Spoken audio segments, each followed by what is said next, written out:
Allahumma salli ala Sayyidina Muhammadin salatan taftahu biha lana futuhal arifin wa tufaqihuna biha fid din wa ala alihi wa sahbihi. Assalamualaikum warahmatullahi wabarakatuh.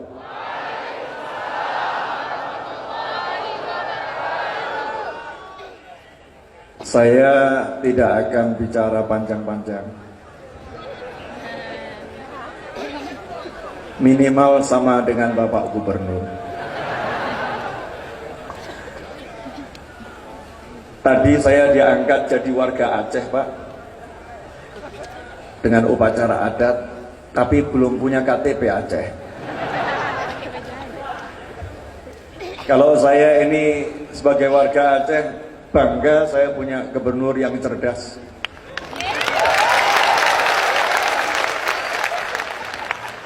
Merangkai kata dengan indah. Di antara kalimat beliau yang saya sukai, yang saya hormati, Wakil Gubernur beserta istri. Lanjutannya itu yang saya nggak nyangka, yang saya hormati istri gubernur. Saya yakin pulang dari sini, Masya Allah, cinta sang istri semakin luar biasa. Hadirin yang dimuliakan Allah Subhanahu wa Ta'ala, kita belajar hikmah. Saya nggak tahu saya mau ngomong apa, karena pesan guru saya almarhum Al-Habib Anis bin Alwi Al-Habsyi, janganlah engkau pernah berpikir ketika engkau akan berbicara, biarkan yang di hatimu yang berbicara. Kalau di hatimu nggak ada yang harus dibicarakan, diam saja dan berhentilah. Satu hal, rupanya peringatan tsunami Aceh tahun ini tentang Abdus Somad. Jadi kalau ditanya hikmah peringatan tsunami Aceh tahun ini adalah Abdus Somad. Kenapa Abdus Somad harus dimunculkan di Aceh? Kenapa Abdus Somad harus dimunculkan di Indonesia? Karena saat ini sebagai rakyat, kita tidak qul huwallahu ahad, tidak mengatakan hanya Allah gantunganku, hanya Allah sandaranku, hanya Allah harapanku, tetapi kita berharap kepada selain Allah Subhanahu wa Ta'ala. Allah ingin mengingatkan, saat kita berharap kepada selain Allah Subhanahu wa Ta'ala, maka sesuatu yang lebih dari tsunami 13 tahun yang lalu akan terjadi di bangsa kita. Tetapi kalau kita berharap kepada Allah Subhanahu wa Ta'ala, maka kita akan mendapatkan guyuran rahmat, kesuksesan, keberhasilan, kesejahteraan, kemakmuran, kedamaian, cinta, persatuan, seia, sekata membangun agama dan bangsa ini. Makanya yang muncul Abdus Somad, maaf, sorry, bentuknya nggak jelas. Saya berharap tuh ulama tuh badannya gede, keker itu ya, menyenangkan, kurus krempeng. Afwan ya Sayyidi, kurus.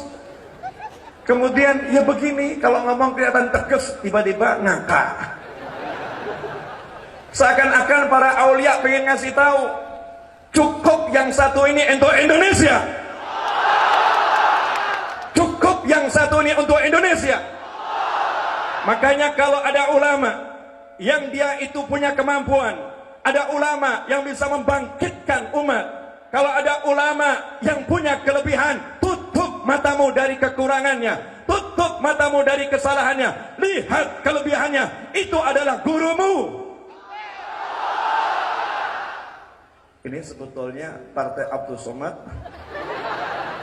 atau peringatan tsunami Aceh.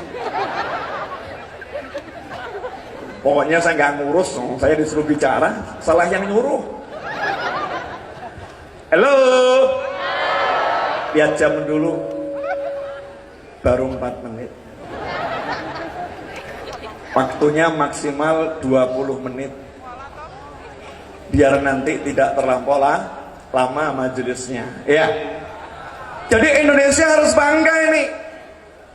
Mohon maaf, kalau ada penjajah, kalau ada yang namanya kekuatan asing, kalau ada orang yang ingin merongrong negeri ini, belum tentu seorang jenderal teriak sikat, orang akan ikut.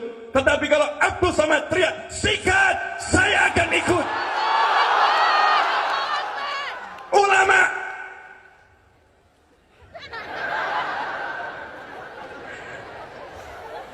afwan Ustaz,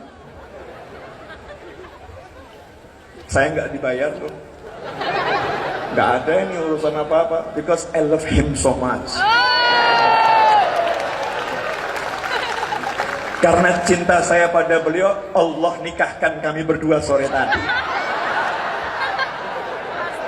Duduk di pelaminan pakai pakaian adat Aceh, yang satu emas, yang satu perak.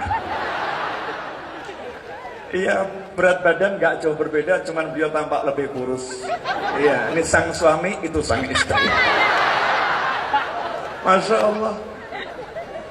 Ini cinta ulama ini akan menjadi kekuatan negeri ini.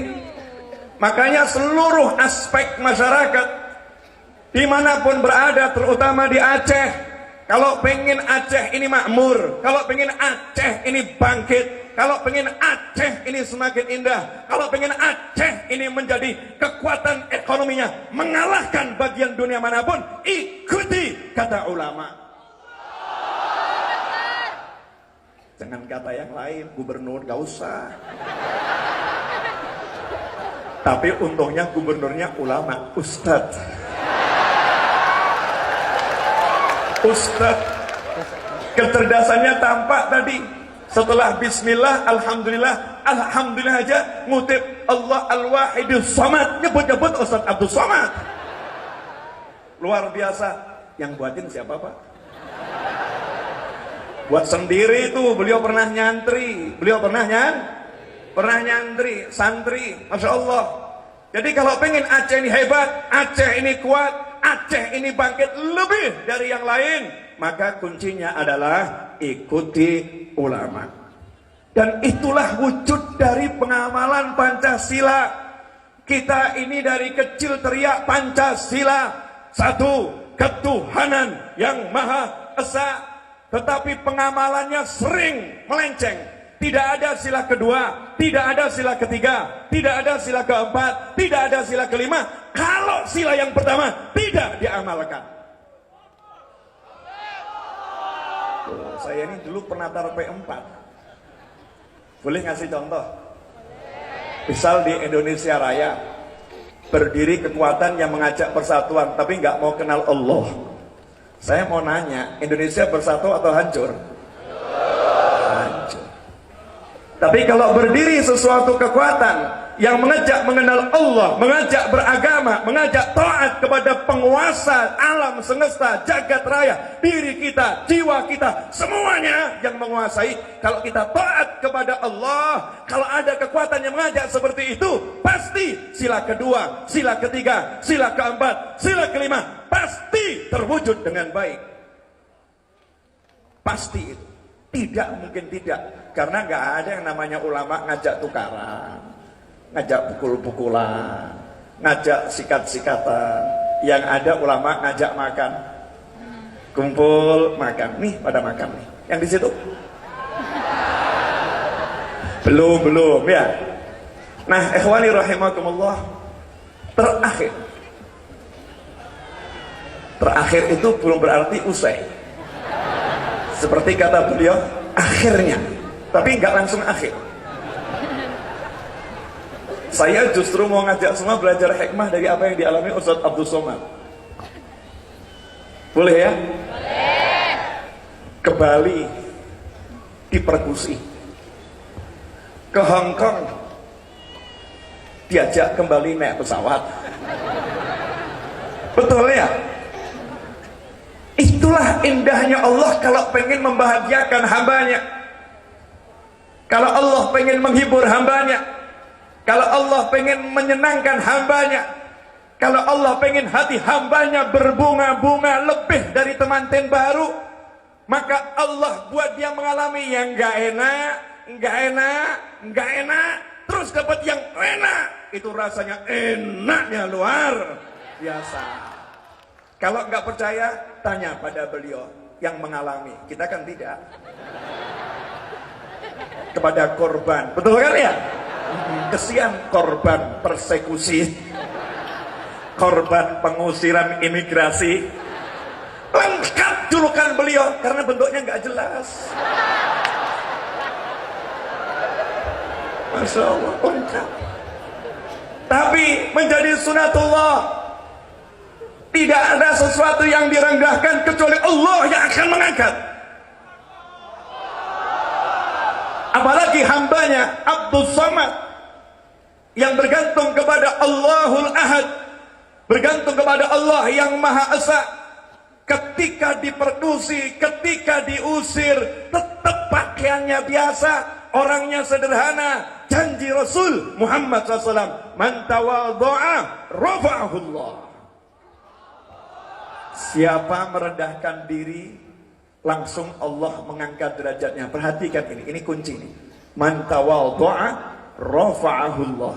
Siapa yang merendahkan diri, Allah yang langsung mengangkatnya. Gak pakai perwakilan-perwakilan, Allah yang langsung turun tangan, Allah yang langsung mengangkatnya. Begitu dipulangkan ke Indonesia, langsung dibawa ke Aceh, disambut Habib Novel sebelum kalian semua. Saya sambut tuh di bandara, kalian kan belum tuh. Saya sambut, saya bilang nih, memang antum harus ke sini. Itu Hong Kong, antum yang nggak suka sama Hong Kong, bukan Hong Kongnya. Antumnya nggak suka, kan nggak level gitu loh. Beliau kan lebih tinggi, Muslim mukmin, betul kan ya? Oh ya. Nah, rupanya di sini banyak kekasihmu, Ustaz. Di antaranya aku. Lamanian kita tak bersuah, walaupun sering berkata-kata di media sosial di angkasa. Tapi malam ini di Aceh, Nangru Darussalam, yang Masya Allah kita dipertemukan dengan penuh cinta. Semoga hubungan ini tidak LGBT akhirnya.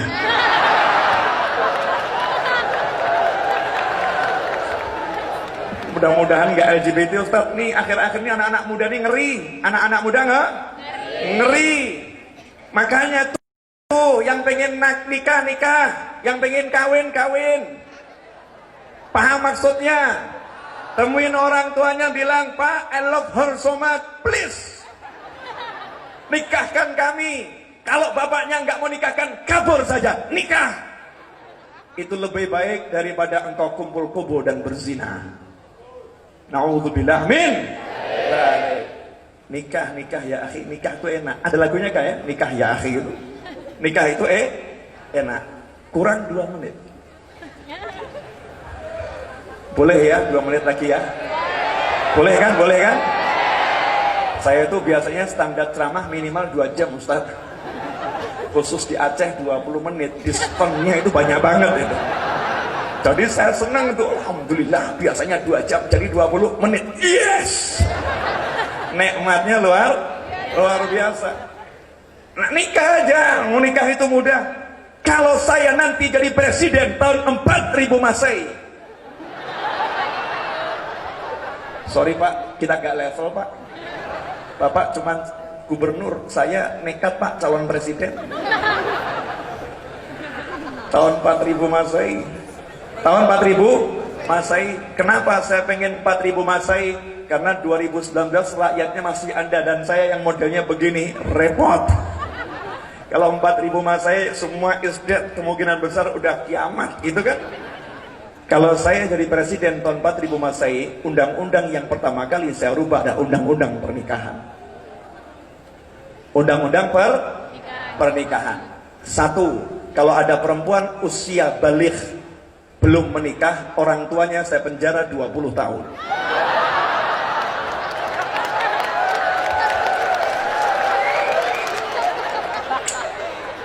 Cocok ya?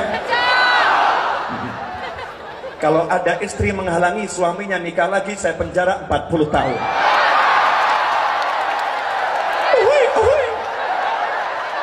Cocok.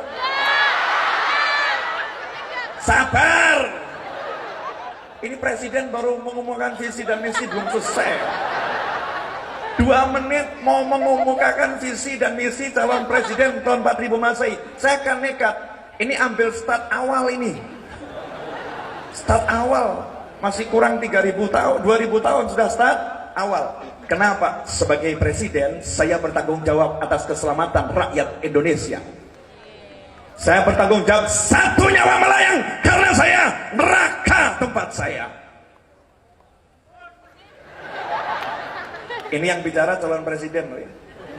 Kalau ada rakyat saya meninggal sia-sia karena saya tidak bisa memberikan aturan yang jelas, kesejahteraan yang jelas sebagai presiden, saya masuk neraka dahulu. Ngeri.com kawan. Makanya kalian suka nggak suka calon presiden yang satu ini akan berubah itu undang-undang pernikahan. Yang penting nggak merubah undang-undang dasar 45. Undang-undang dasar 45 pun dibuat amandemennya. Betul, betul. Iya, itu undang-undang dibuat manusia, tapi milik leluhur itu, sakral buat saya. Saya nggak mau main-main undang-undang dasar 45. Tapi kalau undang-undang pernikahan dibuat oleh orang-orang yang bisa buat undang-undang, saya pun akan berjuang untuk membuat undang-undang. Karena saya punya orang-orang yang ahli undang-undang. Anda salah satunya. Halo. Oke Ibu, biar Ibu nggak penasaran kenapa gitu ya Bu ya. Jangan marah ya Bu. Nah, nanti kalau marah tolong saya dikeroyok ya. Kalau ibu yang ngeroyok saya siap. Kalau bapak-bapak saya nggak siap.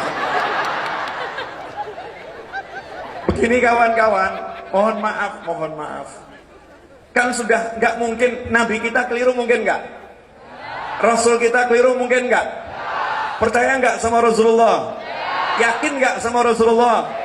Percuma Anda bangun infrastruktur sebagus apapun, gedung sehebat apapun, tapi kalau kita sebagai masyarakat tidak ada aturan yang jelas, tidak ada hukum yang kuat, kemudian membiarkan perzinahan, membiarkan kumpul kambing.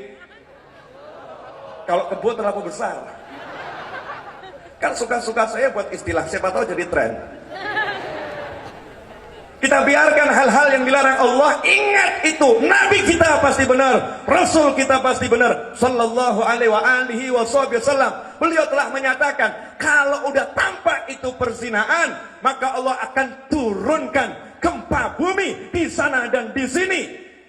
Percuma saya membangun kalau zina dibiarkan, akhirnya gempa terjadi di mana-mana. Betul. Kalau salah saya nggak berani ngomong. Di sini ulama, pejabat, polisi, takut tahu.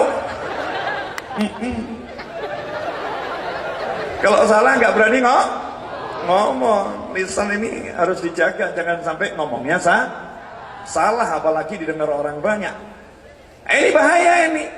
Makanya penyebab terjadinya kumpul kebo kenapa? Dipersulit pernikahan. Nikah nunggu umur 17 tahun, nunggu umur sekian tahun.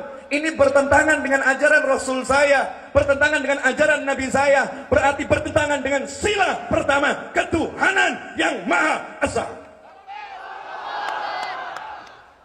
Karena undang-undang menyatakan setiap warga negara berhak menjalankan ibadah sesuai agama dan kepercayaan masing-masing.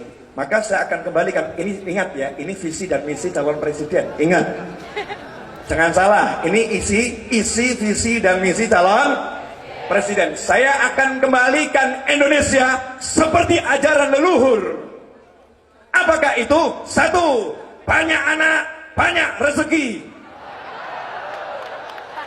Jadi kalau ada istilah 2 anak cukup, saya katakan setuju, tapi 4 istri.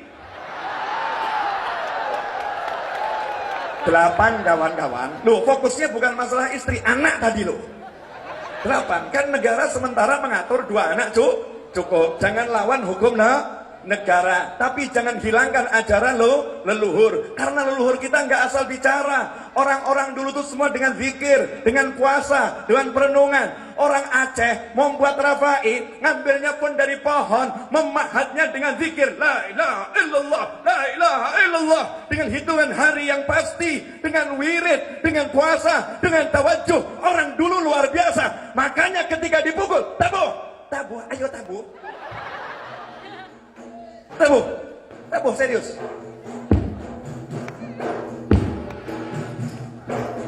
La ilaha illallah, la ilaha illallah. La ilaha illallah. La ilaha illallah. La ilaha illallah. Kasih pukulan terbaikmu.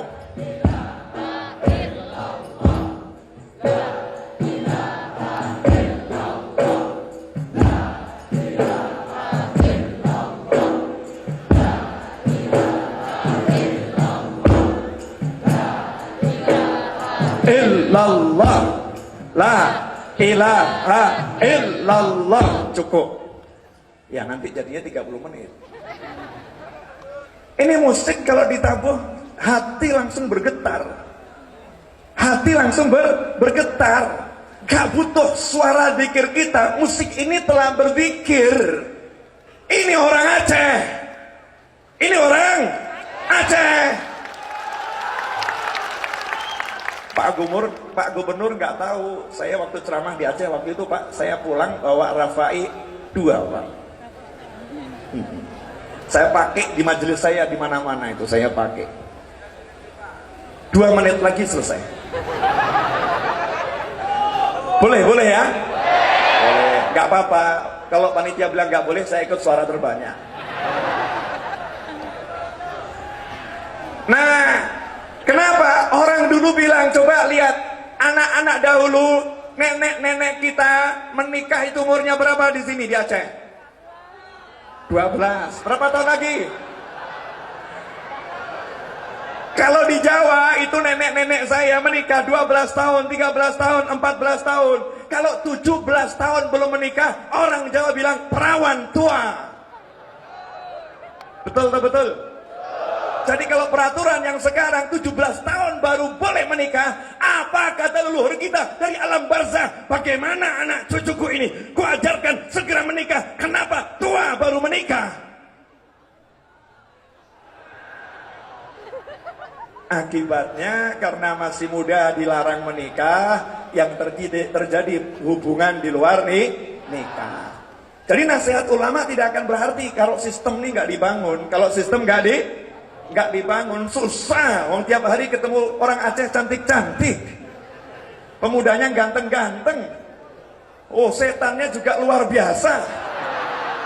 Oh, setan di Aceh ini kelasnya lain dengan yang di Solo. Beda. Semakin baik tempatnya, semakin besar setannya. Serius begitu.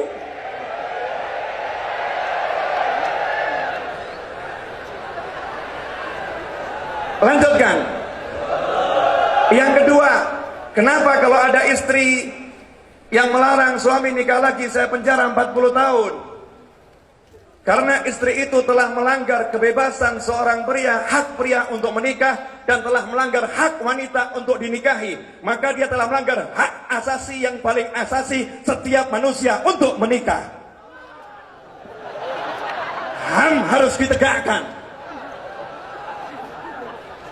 Apakah saya salah? Saya mau nanya kepada janda-janda yang belum menikah. Ketika Anda jatuh cinta kepada Ustadz Abdul Somad, kemudian istrinya melarang, apakah Anda tidak sakit hati? Emangnya aku bukan perempuan? Emangnya aku bukan manusia?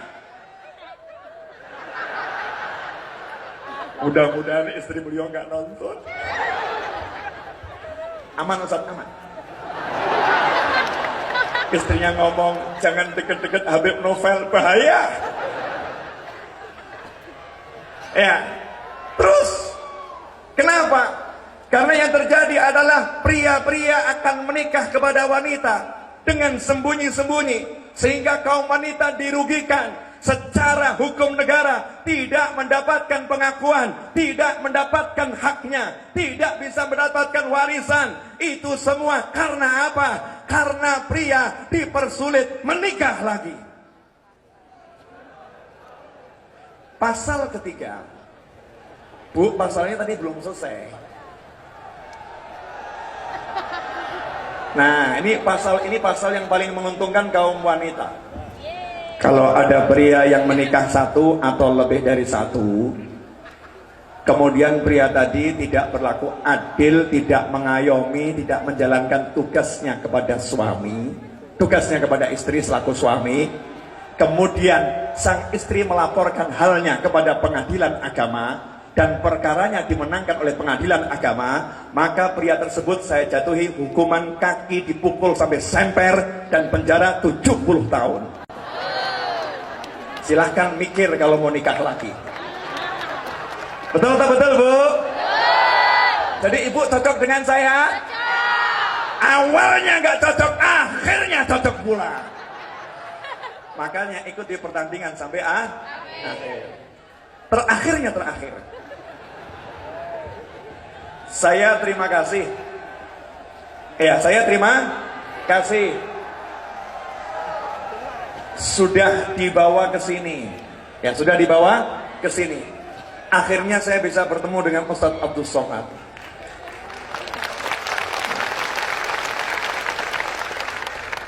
Presiden tuh jam terbangnya kalah dengan beliau. Mau ketemu presiden mudah, ketemu Abdul Somad susah. Kenapa? Karena tiap hari beliau keliling ke sana dan ke sini, keliling ke sana dan ke sini sampai mengorbankan lelahnya, capeknya demi Anda semua. Mudah-mudahan beliau tambah ganteng, tambah sehat, tambah pinter, tambah menyenangkan. Jadi yang musuhin semakin sakit hati, yang nggak suka semakin stres, yang nggak suka akhirnya putus asa, dan ujung-ujungnya gantung diri. Kok amin ngawur? Nah, ini beliau ini banyak yang nggak suka, kenapa? Karena beliau disukai Allah Subhanahu wa Ta'ala. Sudah menjadi suratan, siapapun yang dicintai Allah, siapapun yang disukai Allah pasti diuji. Rakyat Aceh disukai Allah, masyarakat Aceh disukai Allah, maka Allah berikan ujian namanya tsunami. Itu bukti Allah cinta kepada Anda semua. Lantas saya ingin nanya, kalau Allah udah bilang I love you, apa balasan Anda? I love you too ya Rabb. Aku juga cinta kepadamu ya Allah. Karena itu ya Allah, aku akan laksanakan sholat 5 waktu. Aku akan bekti kepada ibu bapakku. Aku akan cium tangan orang tuaku. Aku akan cium kening ibu bapakku. Aku akan sayangi anak-anakku. Aku akan... Tapi yang satu ini mau ngomong berhenti dulu. Bab istri, Pak.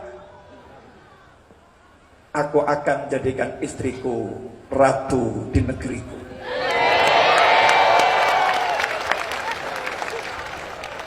Itu baru namanya cinta sama Allah. Dicintai Allah kok nggak balas. Allah udah menunjukkan cintanya loh, bukan murkanya. Kenapa saya katakan bukan murka? Karena saya tahu Aceh ini tempatnya orang-orang baik. Kalau nggak baik, anak cucu Nabi nggak dikirim ke sini. Di sini banyak anak cucu Nabi, banyak aulia, ini tempatnya orang-orang baik. Makanya Allah kasih tsunami karena Allah cinta. Karena Allah cinta. Sekarang tunjukkan cintamu kepada Allah. Hari ini saya melihat cinta kalian kepada Allah dengan kalian mencintai salah satu hamba Allah yang namanya Abdul Somad. Nah, udah gitu aja. Pak Gubernur minta maaf, Pak. Udah mencatut nama Anda untuk indahnya ceramah. Ustadz Abdul Somad mohon maaf, udah jelek-jelekin Ustadz karena memang jelek.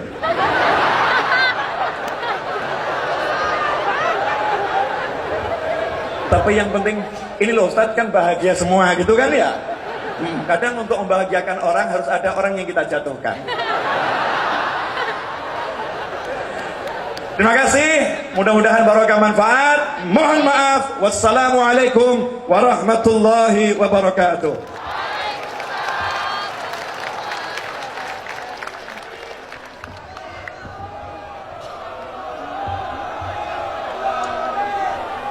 Tausiah penyuh jiwa dan membangkitkan jiwa kita untuk kita tata kembali negeri ini. Dan mudah-mudahan kita bukan saja selamat di dunia, tetapi yang paling penting ialah bagaimana kita selamat di akhirat. Hadirin wal hadirat yang Allah SWT, sejenak kita merenung, sejenak kita bermunajat kepada Allah dengan zikir. Dan di malam ini inti acara kita yaitu berzikir, kumandang zikir internasional.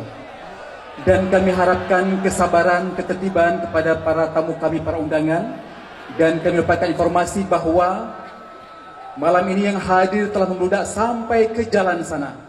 Dan mudah-mudahan ini juga bukti cinta kita kepada majelis zikir. Dan insya Allah di malam yang mulia ini